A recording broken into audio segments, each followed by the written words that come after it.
1944년 일제강점기 구미 선산에서 태어난 박옥수 목사는 8살 때 어머니를 여의고 얼마 지나지 않아 발발한 한국전쟁으로 가난과 기근 속에 유소년기를 보냈다. 피할 수 없는 굶주림, 답답한 일상을 탈피하려 노력했지만 돌아오는 건 어깨를 짓누르는 죄책감 뿐이었다. 무엇 하나 맘대로 이루어지지 않는 상황 속에서 수없이 찾아온 좌절, 인생의 막다른 골목으로 몰려가던 끝자락에서 어느 날 그에게 빛이 비추었다. 성경 속에서 하나님을 만난 것이다. 제일 이제 성경이 깊이 읽을 때는 일주일이면 성경 한 번 읽을 수가 있어요. 그냥 뭐 친구들 모여서 나 집에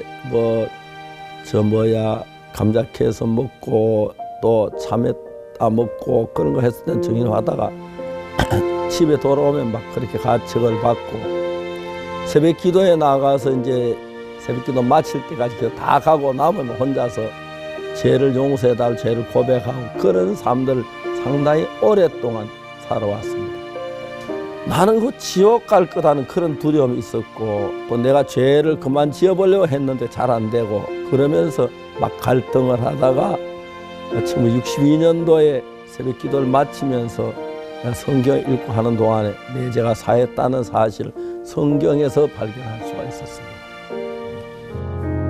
선교학교를 졸업했지만 갈 곳이 없었던 박옥수 목사는 예전에 전도하던 압곡동으로 향했다. 누구 하나 찾아오는 이 없었던 압곡동에서의 생활은 오로지 하나님만 바라보고 의지하는 시간이었다. 여전히 그는 굶주리고 가난했지만 마음은 누구보다 행복했다. 거창 장팔리로 옮겨 1년 반 사역을 하는 동안 100여 명이 구원을 받았고 40여 명이 교회에 나왔다. 복음 전도자로 사는 삶이 얼마나 행복한 것인지 알아가기 시작했다. 수많은 교회를 오가며 복음을 전하는 동안 거듭난 성도들에겐 거듭난 목회자의 양육이 필요하다는 것을 알게 된 박옥수 목사. 1976년 초라한 대구교회 예배당에 갖춰진 건 아무것도 없지만 오직 하나님의 뜻을 따라 박옥수 목사는 선교학교를 시작했다. 제가 잘하는 게 아무것도 없지만 내가 학교를 시작한다는 게 너무 부담스러운 거예요. 나 같으면 무슨 학교를 해, 말도 안 돼. 지금은 이제 전 세계 기독교에서 우리가 가서 강의하면 너무 좋아하고 그것도 또 어떤 기독교 대학에서는 박사학위도 주고 막 이제 그런 경우들이 종종 있었는데 그때 지금까지 생각해 보면 내가 가능해서 되어진 건 아무것도 없고요. 뭘 봐도 안 될 것 같은데 그 주님이 기뻐하신다면 된다. 그런 마음으로 시작을 했습니다. 선교학교한테 교회 성도들이 진짜 너무 황당스럽다는 표정을 짓더라고요. 그래서 아까도 얘기했지만 어디서 합니까? 교회에서. 잠은 어디서 잡니까? 교회에서. 밥은 교회에서. 뭘 먹습니까? 밥 먹는다고. 목사님도 굶으면서 뭘 밥을 먹습니까? 그렇게 시작을 했어요. 선교학교를 시작한 후 박옥수 목사는 기도하지 않을 수 없었다. 처음엔 양식을 위해 시작한 기도. 그러나 어느새 그는 전 세계 복음 전도를 위해 기도하고 있었다. 하나님, 남태평양에 많은 섬들이 있는데 그 섬에는 누가 삽니까? 그들은 무얼 먹고 삽니까? 어떤 옷을 입고 삽니까? 그들에게 복음을 전할 수 있도록 은혜를 베풀어 주십시오. 하나님, 우리가 전하는 말씀을 책으로 출판하게 해주시고 방송 설교를 하게 해주십시오. 해외 수많은 나라에 선교사를 보내 복음을 전하게 해주십시오. 그렇게 기도를 마치고 눈을 뜨면 다시 얼음장 같은 바닥 위 춥고 초라한 예배당이었다. 누군가는 그 소망을 헛된 꿈이라 치부했지만 놀랍게도 그 기도는 하나 둘씩 현실이 되어갔다. 그 기도의 시작이었던 선교학교는 지금의 기쁜 소식 선교회가 전 세계에 복음을 전하는 데에 큰 힘이자 지원군이 됐다. 빈손으로 시작한 선교학교를 움직인 것은 박옥수 목사가 가진 단 하나이자 전부, 말씀이었다. 말씀에 담긴 하나님의 마음이 그 어떤 형편도 그 어떤 반대도 모두 이기게 했다. 그리고 1989년 독일을 시작으로 해외 선교의 문이 열렸다.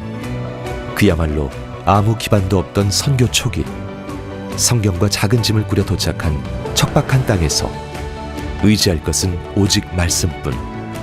하지만 놀랍게도 하나님은 늘 막막함 가운데 헤쳐나갈 길을 열어주셨고 그 좁은 길을 따라 선교사들이 품고 온 복음의 씨앗이 심겼다.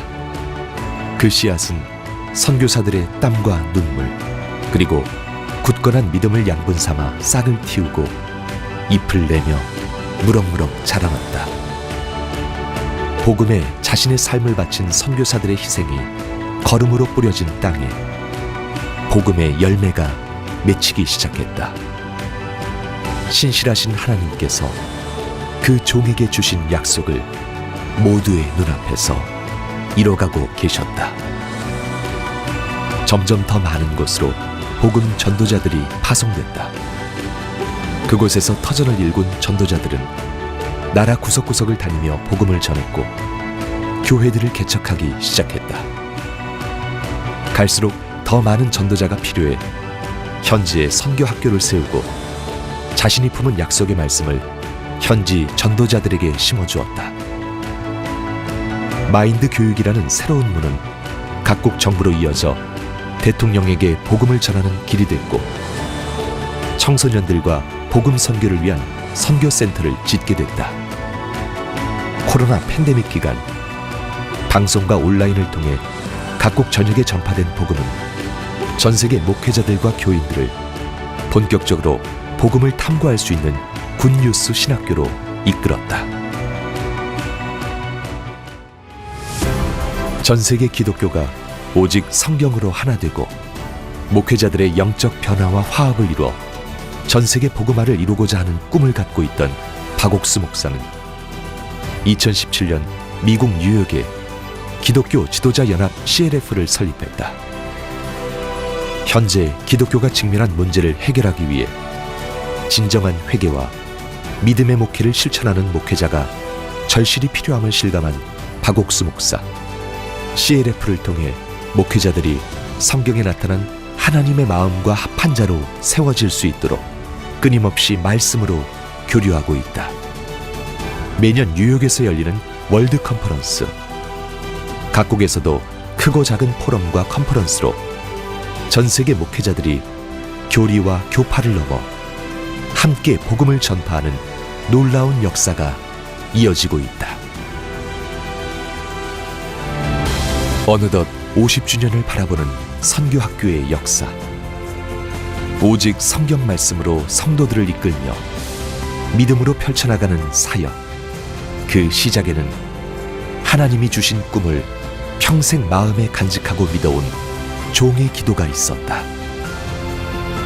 절망에서 희망으로, 슬픔에서 기쁨으로, 어둠에서 밝은 삶으로 사람들을 이끄는 진정한 복음 전도자의 삶을 가르치는 곳.